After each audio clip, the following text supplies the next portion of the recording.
नमस्कार students, Nishant academy में आप सभी का स्वागत है। हम लोगों ने 30 क्वेश्चंस इन्वायरमेंटल अवेयरनेस के ऊपर में कवर करा है। यहाँ पे नेक्स्ट 30 क्वेश्चन है। स्टार्ट करते हैं बिना समय विलंब किए। सबसे पहले है 31 नंबर का क्वेश्चन। 31 नंबर का क्वेश्चन है, cloud night are warmer compared to clear night because.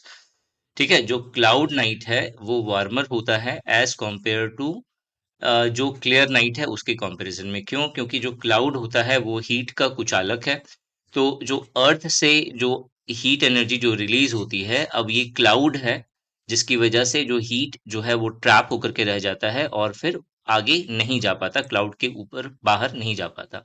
तो आपको यहाँ पे उस तरीके का जो है ऑप्शन देखना पड़ेगा, cloud prevent escaping of heat from the earth. जो ऑप्शन 3 जो है ये यहाँ पे राइट आंसर हो जाएगा। ठीक है। 32 जो है ये पॉपुलेशन के ऊपर में क्वेश्चन है जो आपके सिलेबस में नहीं है। 33 भी पॉपुलेशन के ऊपर में क्वेश्चन है, ये भी आपके सिलेबस में नहीं है। 34 नंबर का क्वेश्चन है, the structure of the earth system affects the environment in a very complex manner. जो अर्थ का स्ट्रक्चर है वो एनवायरनमेंट को एक तरीके से अफेक्ट करता है, एक कॉम्प्लेक्स मैनर से अफेक्ट करता है। यहाँ पे आपको दो लिस्ट दी गई हैं, लिस्ट 1 और लिस्ट 2। आपको क्या करना है, दोनों के बीच में मैच करवाना है कि कौन सा किससे जुड़ा हुआ है। एक है एटमॉस्फेयर, दूसरा है बायोस्फेयर, तीसरा है हाइड्रोस्फेयर और चौथा है मेरा लिथोस्फेयर। हमें पता है एटमॉस्फेयर जहाँ पे गैसेस आपको दिखेंगी, तो इनर्ट गैस ये इसका कॉम्बिनेशन ए का 1 के साथ हो सकता है और यहाँ पे कोई नहीं है। बायोस्फेयर जो है, बायोस्फेयर में ऑर्गेनिक सब्सटेंस आपको मिलेगा, यानी बी का जो ऑप्शन आपको मिलेगा वो 3 मिलेगा। सी जो है वो हाइड्रोस्फेयर है, जहाँ की आपको जिसपे आपको वाटर है, सॉल्ट हो जाएगा, स्नो है, आइस है, ये जुड़ा हुआ होगा, यानी सी का कॉम्बिनेशन होगा 2 के साथ। और डी जो है वो लाइट सिलिकेट यानी कि लिथोस्फेयर जो है वो मिनरल्स और रॉक से संबंधित है, यानी कि डी का 4 हो जाएगा। तो आपको ये कॉम्बिनेशन सर्च करना है, A1 B3 C2 and D4, यानी कि ऑप्शन 1 जो है ये यहाँ पे राइट आंसर हो जाएगा। 35 नंबर के क्वेश्चन पे आते हैं। 35 नंबर का क्वेश्चन है, the earth is often struck by solar eruption. Okay, earth जो है वो stuck often struck by the solar eruption. जो सूर्य पे जो बड़े बड़े विस्फोट हो रहे हैं उससे अर्थ जो है वो किसी न किसी प्रकार से प्रभावित होता है। Which comprise energetic particles that are hurled away from the sun into space. Which of the following statement reflects the effect on the earth? ठीक है, पहला ऑप्शन है, when these eruption interact with the magnetic field of earth की बात हो रही है यहाँ पे, they cause beautiful auroras। ठीक है, ऑरोरस, ऑरोरस क्या होता है? ऑरोरस का मतलब होता है ध्रुवीय प्रकाश। मतलब यहाँ पे ये है कि जैसे हमें पता है कि सन है ये, ठीक है, तो सन के सरफेस पे बहुत सारे विस्फोट होते हैं जिससे जो है एक तरीके के आप देखो बहुत ज्यादा एनर्जेटिक पार्टिकल्स जो है वो निकलते हैं।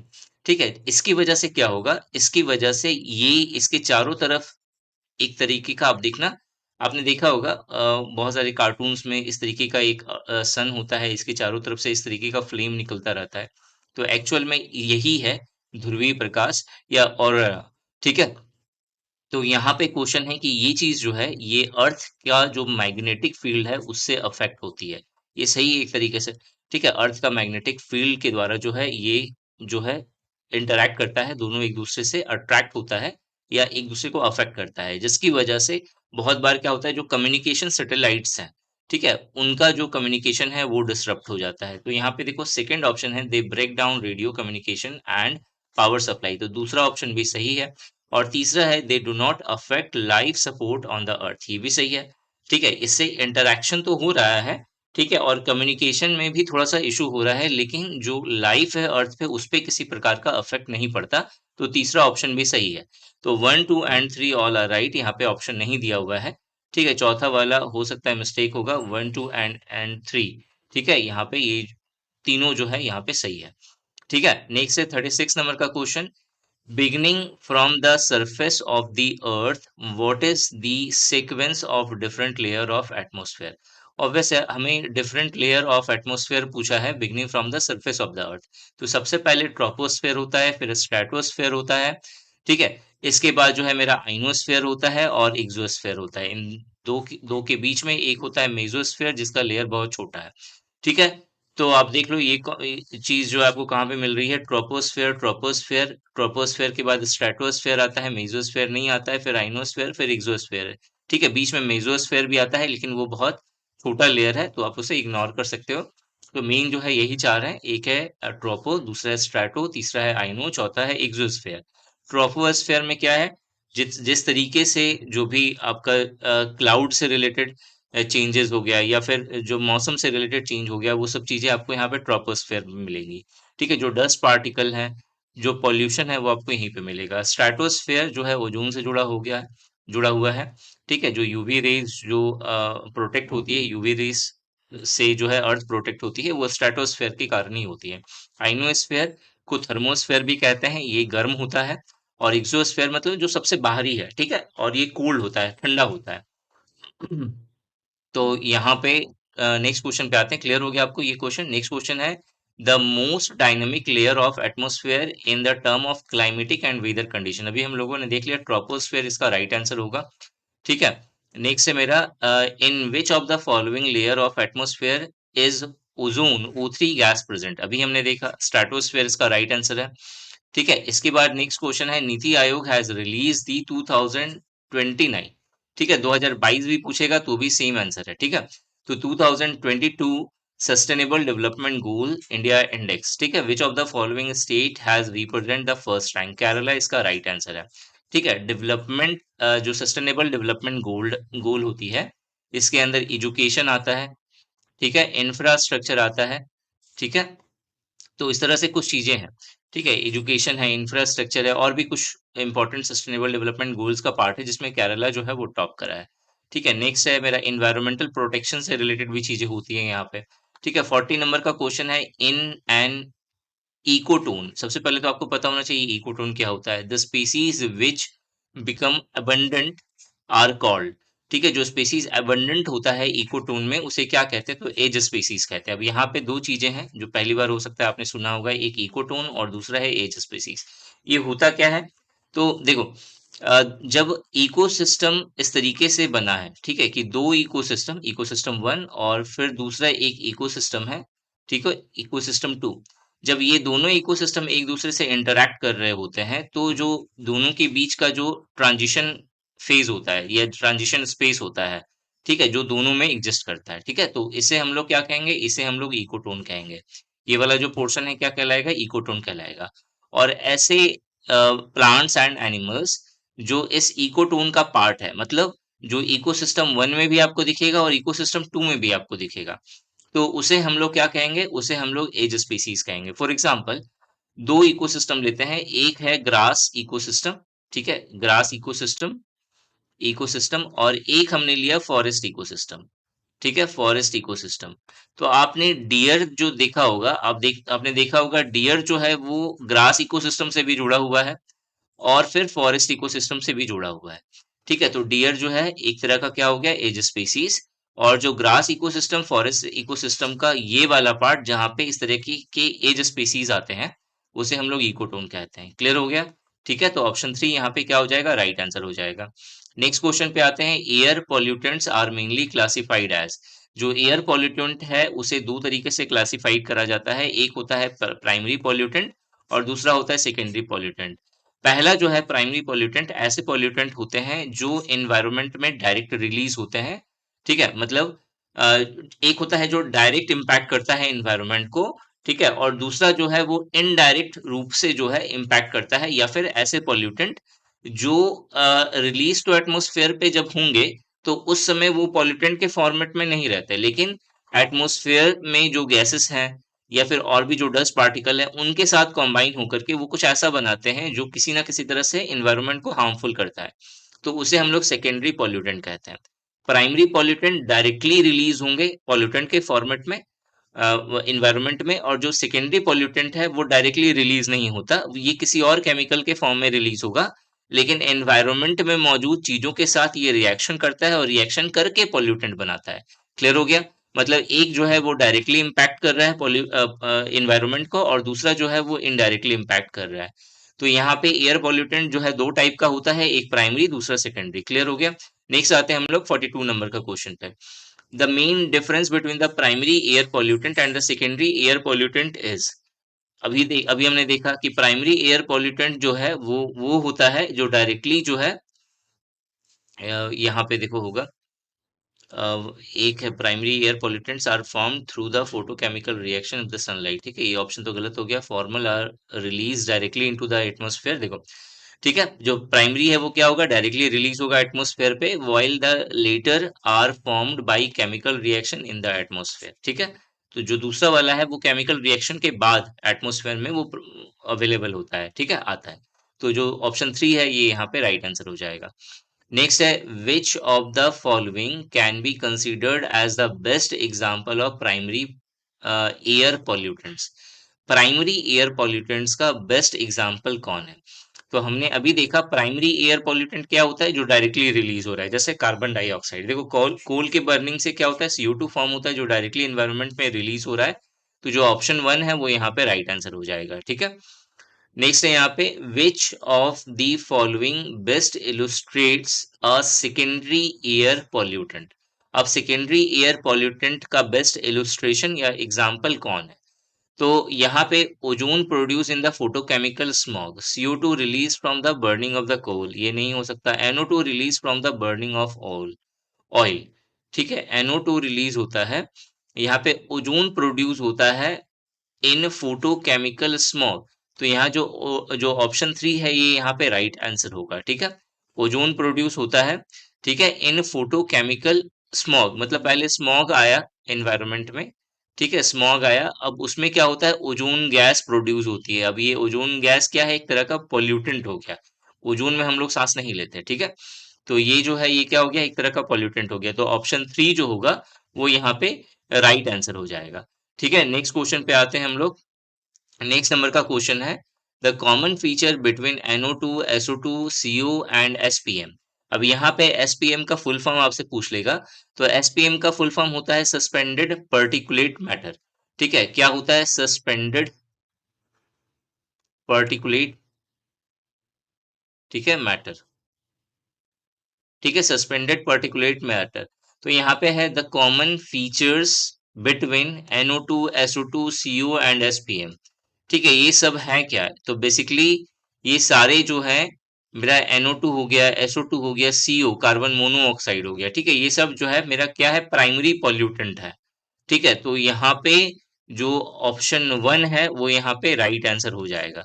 ठीक है, ठीक है, मतलब CO कार्बन मोनोऑक्साइड क्या है, एक तरह का primary pollutant, SO2 primary pollutant है, NO2 प्राइमरी पॉल्यूटेंट है, SPM का मतलब सस्पेंडेड पार्टिकुलेट मैटर, मतलब जो बहुत सारे पार्टिकल्स जो है सस्पेंडेड होते हैं एयर में, वो भी क्या एक तरह का पॉल्यूटेंट ही है।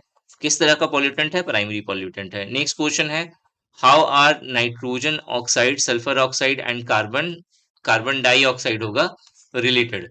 ये तीनों जो है कैसे रिलेट हो रहे हैं, क्योंकि ये तीनों जो है जो फोसिल्स फ्यूल है उसके कंब्यूशन से डायरेक्टली एयर में पॉल्यूटेंट्स के फॉर्मेट में जो है वो आते हैं, मतलब प्राइमरी पॉल्यूटेंट है जो फोसिल्स फ्यूल के कंब्यूशन से आते हैं। तो ऑप्शन 3 जो है ये यहाँ पे राइट आंसर हो जाएगा। नेक्स्ट है, atmospheric pollutants are mainly present in, जो एटमॉस्फेरिक पॉल्यूटेंट है वो किसमें प्रेजेंट होता है? तो ऑब्वियस है ये पोल्यूटेंट कहाँ पे होंगे, सबसे सामने वाले लेयर पे। सामने वाला लेयर क्या है मेरा, ट्रोपोस्फेयर एंड लोअर स्ट्रेटोस्फेयर। ठीक है, तो ऑप्शन 4 जो है ये इसका राइट आंसर हो जाएगा। नेक्स्ट है, lead is used as an anti knocking agent. अब यहाँ पे एंटी नॉकिंग एजेंट आपसे पूछ सकता है कि एंटी नॉकिंग एजेंट क्या होता है। तो ऐसे केमिकल जिन्हें फ्यूल के अंदर ऐड करा जाता है ताकि जो इंजन है वो स्मूथली वर्क कर सके। ठीक है, तो उसे हम लोग क्या कहते हैं, उसे हम लोग जो है आपको एंटी नॉकिंग एजेंट कहते हैं। ठीक है, आपको पता है कि जो फ्यूल होता है, जैसे पेट्रोल की बात कर लिया, डीजल की बात कर ले, तो आपने क्लास 8 में पढ़ा होगा कि घर्षण के कारण इसके अंदर ऊष्मा प्रोड्यूस होती है। ठीक है, जिसके कारण इसमें आग लग सकती है। ठीक है, तो अब क्या होता है, जैसे आपने देखा भी होगा, इस तरह का क्वेश्चन पढ़ा होगा कि जो पेट्रोल की टंकी होती है या पेट्रोल वाली जो गाड़ी होती है उसके पीछे में एक जो है एक मेटल की चैन झुलाते हैं। ठीक है, क्यों, ताकि जो एक्स्ट्रा अगर करंट प्रोड्यूस हो रहा है ना, तो वो अर्थ में जो है क्या हो जाए, कंज्यूम, अर्थ के द्वारा कंज्यूम कर लिया जाए। ठीक है, तो अब क्या होगा यहाँ पे, एक्स्ट्रा एनर्जी बोल सकते हो यहाँ पे, या फिर एक्स्ट्रा पॉजिटिव चार्ज भी जो है वो भी अर्थ के द्वारा कंज्यूम किया जा सकता है यहाँ पे। तो घर्षण के कारण जो है इसमें क्या होता है, स्मूथनेस जो है धीरे धीरे करके कम होने लगती है, तो फ्यूल के अंदर स्मूथनेस बनी रहे इसके लिए इसके अंदर लेड को मिलाया जाता है। इस लेड को क्या कहते हैं हम लोग? एंटी नॉकिंग एजेंट कहते हैं। ठीक है, तो ये जो है ये क्या करता है? अब यहाँ पे है it affects our, lead is use as an anti knocking agent in petrol, it affects our, ये हमारा जो है क्या अफेक्ट करता है? तो लेड जो है आपने देखा होगा कि मैगी को कुछ साल पहले जो है बैन कर दिया गया था। कारण क्या था? कि उसके अंदर लेड जो है वो टेस्ट के लिए, मैगी का टेस्ट बढ़ाने के लिए लेड को डालते थे। ठीक है, तो लेड लेड को डायरेक्टली मतलब कांच नहीं डाल दिया, लेड का एक प्रोडक्ट डालते थे जिससे जिसके कारण जो है उसका टेस्ट बढ़ जाता था, जिसकी वजह से मैगी को बैन कर दिया गया था। ठीक है, तो ये लेड से हार्म क्या होता है? ये हमारा जो सेंट्रल नर्वस सिस्टम है, सेंट्रल नर्वस सिस्टम के दो पार्ट है, एक आता है स्पाइनल कॉर्ड, ठीक है, एक होता है स्पाइनल कॉर्ड, दूसरा होता है ब्रेन। ठीक है, इन दोनों को ये क्या करता है? अफेक्ट करता है। तो सेंट्रल नर्वस सिस्टम को जो है लेड क्या करता है? डायरेक्टली अफेक्ट करता है। ठीक है, तो इसका जो राइट आंसर होगा वो होगा ऑप्शन वन। ठीक है, नेक्स्ट है मेरा मैच द फॉलोइंग। अब यहाँ पे क्रोमियम है, आर्सेनिक है, कैडमियम है और आयरन है। आपको यहाँ पे बताना है किससे कौन सी बीमारी होगी। ठीक है, तो यहाँ पे अगर आप देखोगे, जैसे क्रोमियम, ठीक है, क्रोमियम से जो है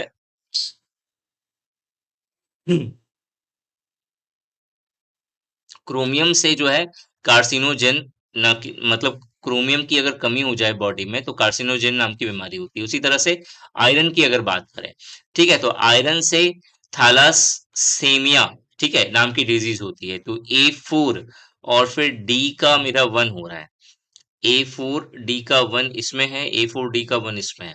ठीक है, इसके अलावा जो है आर्सेनिक, तो जब हम लोग आर्सेनिक की बात करते हैं तो आर्सेनिक से जो है मेरा डर्मेटिसिस, मतलब जो है आपका जो डर्म का मतलब क्या हो गया? स्किन।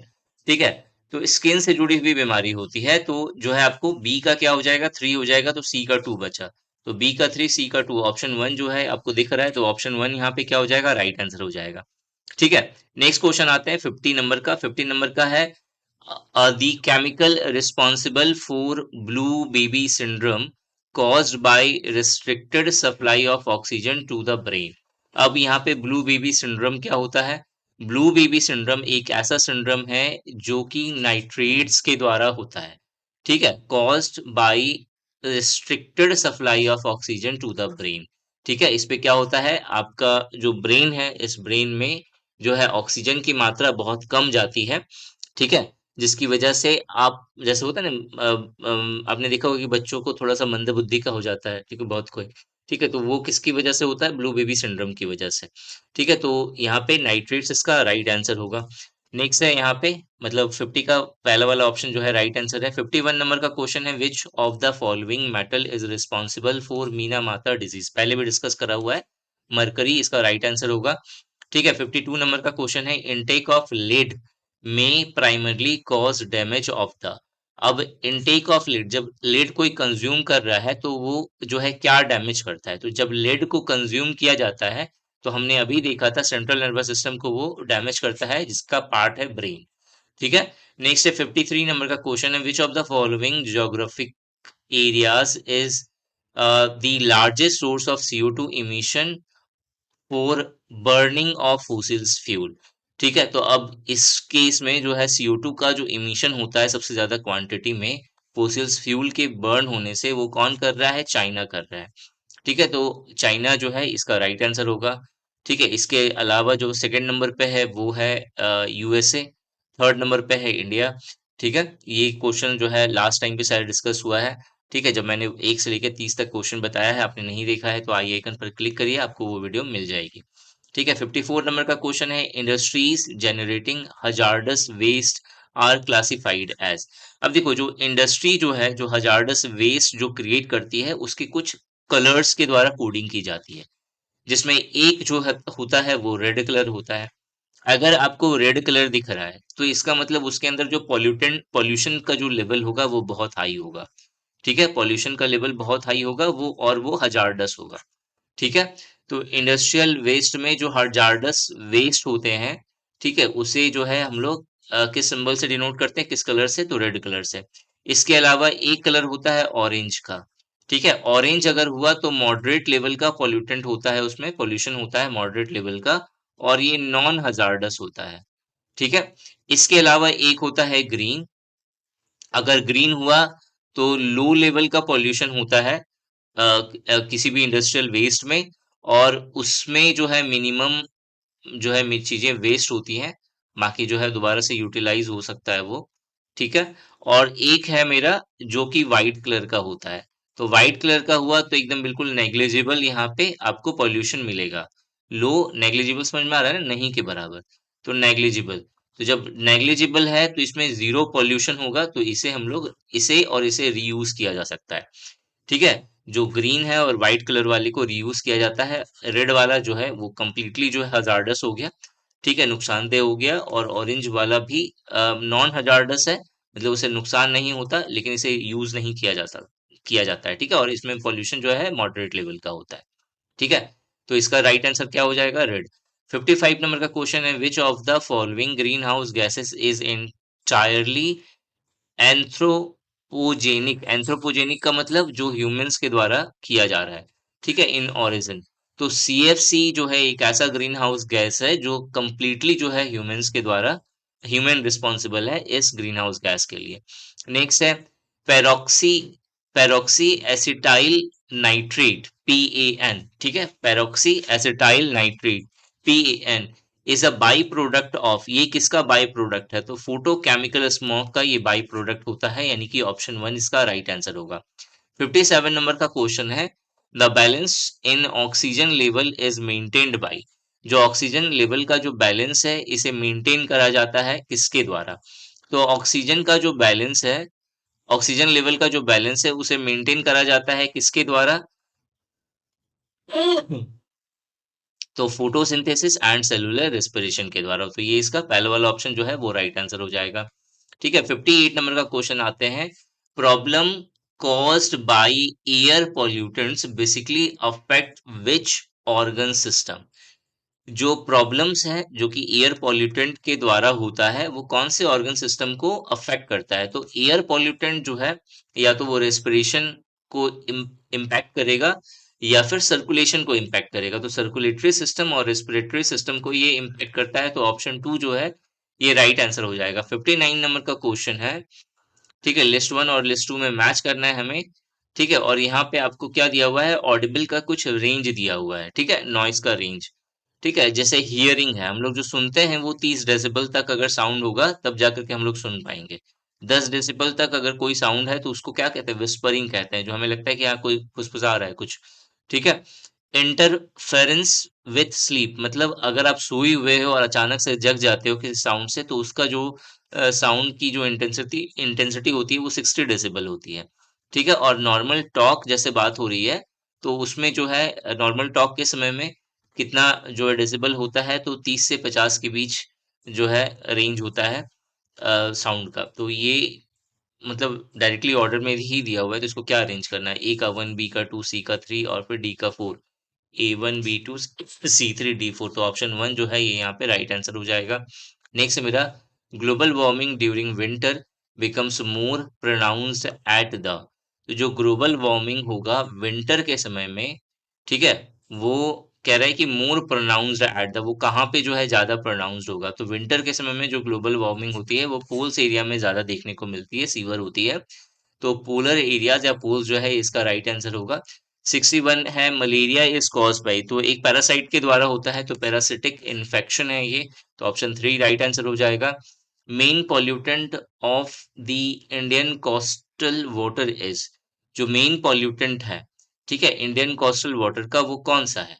तो इंडियन कोस्टल वाटर में मेन पॉल्यूटेंट क्या आता है? तो म्युनिसिपैलिटी का सिवेज आता है। तो ऑप्शन टू यहाँ पे राइट आंसर हो जाएगा। 63 भी कर लेते हैं, चलो। 63 नंबर का क्वेश्चन है, Tamil Nadu coastal belt has drinking water problems due to, क्यों? क्योंकि तमिलनाडु जो है वो कोस्टल एरिया में पड़ता है, और यहाँ पे जो ड्रिंकिंग वाटर के लिए जो बोरिंग्स की जाती है उसमें ओशियन का पानी जो है वो सिपेज करने लगता है, मतलब वो सिप करके जो है वो मिक्स हो जाता है। तो सिपेज ऑफ सी वाटर जो है ये इसका राइट आंसर हो जाएगा, जिसकी वजह से तमिलनाडु के लोगों को पीने का जो पानी होता है उनका, उनमें थोड़ा सा प्रॉब्लम होता है। ठीक है, उन्हें मिनरल वाटर खरीद के पीना पड़ता है जनरली। ठीक है, तो 63 नंबर क्वेश्चन तक हम लोगों ने 31 क्वेश्चन कर लिया आज। तो टोटल आपके 60 क्वेश्चन हो गए, ऐसे ही दो सीरीज और आएगी और हम लोग कोशिश करेंगे जितने भी इम्पोर्टेंट क्वेश्चंस होंगे उसे हम लोग कवर कर लें। ऐसे ही इम्पोर्टेंट वीडियोज़ के लिए इस चैनल को ज़रूर सब्सक्राइब करिए। Best courses and test series के लिए निशांत अकेडमी एप्लीकेशन डाउनलोड करना ना भूलें। किसी भी तरह का कोई भी इश्यू होगा तो मेरा व्हाट्सएप नंबर आपको स्क्रीन पे दिख रहा होगा। आप मुझसे डायरेक्टली व्हाट्सएप पे बात कर सकते हो। Thanks for watching this video and wish you good luck for your paper.